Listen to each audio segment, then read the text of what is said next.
अहाना और मिली करने वाले हैं कुछ बड़ा। दोनों मिलकर गुड़िया का बिजनेस शुरू करने वाले हैं। लेकिन जैसे ही दुर्गा देवी को इसका पता चलता है, वे गुस्से में कह उठती हैं, तुम दोनों क्या कर रहे हो?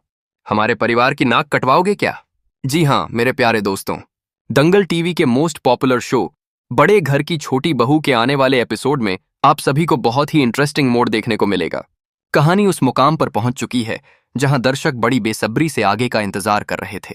अब दुर्गा और अहाना पूरे परिवार के साथ घर की चार दीवारी के भीतर एक ऐसा खजाना खोजने जा रहे हैं जो न सिर्फ उनकी पैसों की तंगी दूर करेगा बल्कि टूटे हुए दिलों को जोड़ने का काम भी करेगा। जी हाँ, आपने सही सुना। अब पूरा परिवार मिलकर बनाएगा हाथ से बनी खूबसूरत गुड़िया और मूर्तियां। यही उनका नया, अनोखा और शानदार तरीका होगा पैसा कमाने का। यह वो पल है जहां परिवार की असली ताकत सामने आती है, जब मुश्किलें उन्हें तोड़ती नहीं बल्कि एक दूसरे के और करीब लाती हैं। कहानी की शुरुआत उस भारी और बोझिल माहौल से होती है जो मिली के घर लौटने के बाद से छाया हुआ है। एक के बाद एक परेशानियां जैसे पहाड़ बनकर सामने खड़ी हैं। घर का हर कोना एक सवाल पूछ रहा है, घर का खर्च कैसे चलेगा? सन्नाटा इतना गहरा है कि सुई गिरने की आवाज तक सुनाई दे। लेकिन तभी हमेशा की तरह अहाना उम्मीद की नई किरण बनकर सामने आती है।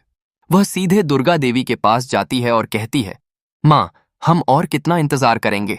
हमने माँ की मूर्ति के सामने वादा किया था कि हम सब मिलकर मेहनत से इस घर को संभालेंगे। पहले तो दुर्गा देवी हल्का मुस्कुराती हैं।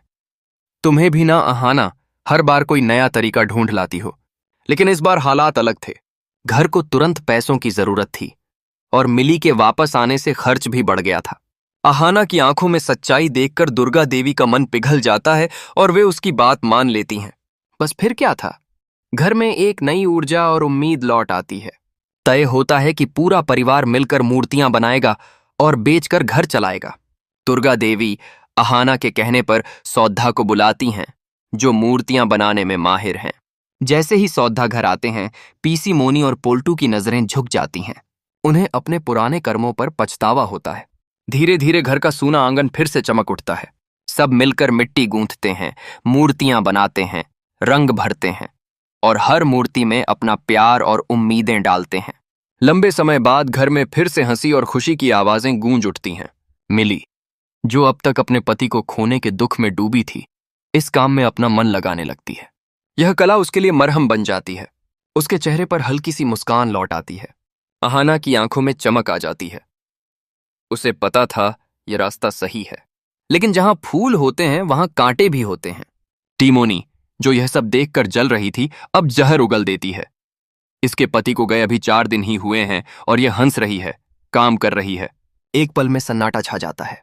मिली की मुस्कान गायब हो जाती है, आंखों में आंसू भर आते हैं। तभी अहाना शेरनी की तरह आगे बढ़ती है। बस बहुत हो गया। अगर अब मिली के खिलाफ एक शब्द और बोला तो मुझसे बुरा कोई नहीं होगा। यह घर मिली का भी उतना ही है जितना तुम्हारा या मेरा।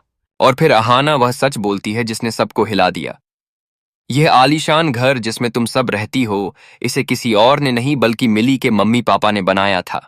तो दोस्तों, अब देखना दिलचस्प होगा कि इस सच्चाई के बाद घर का माहौल कैसे बदलता है। अगर आप भी अहाना के फैन हैं तो वीडियो को लाइक करें और चैनल को सब्सक्राइब करना न भूलें, क्योंकि ऐसी बहू हर किसी को नहीं मिलती।